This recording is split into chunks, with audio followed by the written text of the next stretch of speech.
I can vary. It's Friday morning. Got messy hair. So, wow, that trip felt unreal. Like, it does not feel real to be back in Canada. And I really, like, as soon as I got off the plane, I was super happy to see my family, of course, but, like, I really miss Germany already. Like, I'd love to go back, like, 2 days from now. Like, just settle in, see my family, say hi to everyone, and just go back and see Selena and explore more of Germany. But that trip was insane. I think the German teachers did a really good job at planning all the day trips, and I sound very optimistic in all of my videos, on my vlogs, because I was, like, there was nothing I didn't enjoy in each city. For me, I loved. And I think the hiking trips too, like, we had 2 trips hiking, one to Kirkle and one in something Berg. But no, I thought that it was a perfect amount of, okay, let's do something physical, let's look around, like, the actual forestry and, like, the landscapes they have here, and then let's look at the important cities that, and I think we saw, like, for me, I mean, it's different because my family took me to Munich, but we saw so much of Germany. I feel as though I don't need to go back and look at a new city. Like, there's Hamburg and Cologne, but we hit, like, Berlin, like, Trier, like, Munich, all these cities, and we traveled really well across Germany. So yeah, I don't feel as though, like, there's some, like, Torley, like, you told me a while ago, like, when we were talking about Cuba, that it's nice to always leave wanting more, and I definitely did leave wanting more, but I left really satisfied too.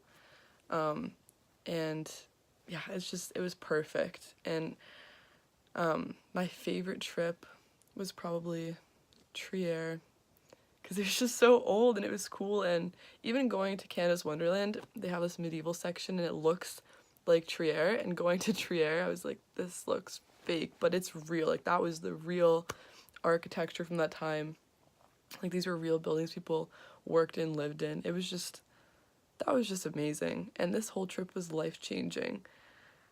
I am at a loss for words about how awesome it was. And just, I definitely have grown personally. I've become way more independent and confident. I feel like I can go back to Europe and stay there without feeling, like, homesick.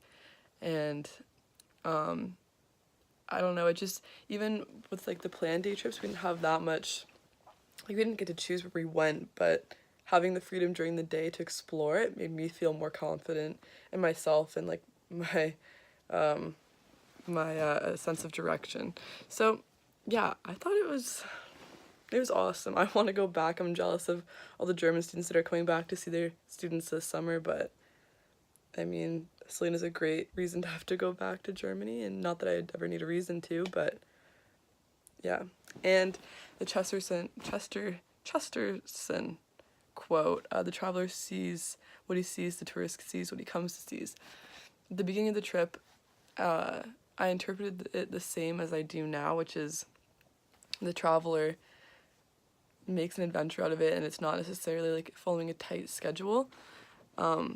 And over the course of the month, I noticed all the moments where we had spontaneity, and it was interesting that we had this quote to reflect on, because Selena always said, whenever I said, oh, do you want to do this? Like, I don't mind. She said, oh, we can just be spontaneous. And we did. We followed that, like, the entire month. We went hiking in Austria. We were hiking for, like, 7 hours, and you just keep going, like, mountain, and then you reach it, and then, oh, there's another mountain on top of the mountain. There's so many goals that you set to get to the next point, and I thought we were done hiking. We get to, like, 2,200 meters or something like that, and her dad was like, oh, let's go up to that glacier. So I was like, oh man. So we didn't plan to go, but I was like, hey, let's go, let's do it, we're here.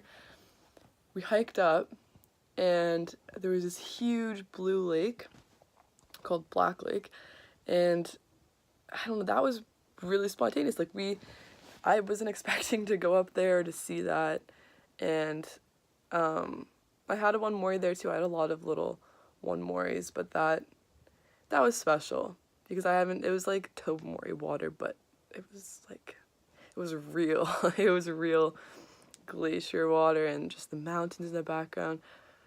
Ugh, it was beautiful. And we didn't expect to see that. And I feel like some people might hike too and just like take a gondola up to that point and look at this overview and hike for an hour, but we like roughed it. Like we went 8 hours. Like it was insane. So no, I think we were really spontaneous and like did little detours. Like we went to this waterfall and we saw that, and just all of these little moments that we didn't need to do and that weren't necessary to see, but we went to go see them, and because of that it made the trip so much more special for me. So yeah, and I'm glad that I was spontaneous throughout the whole trip because it allowed me to see really cool things, like running to the Karl Marx house even though we didn't go in. But yeah, I loved that trip, and I'm really sad Global's over, but that was quite the ride. So see you later.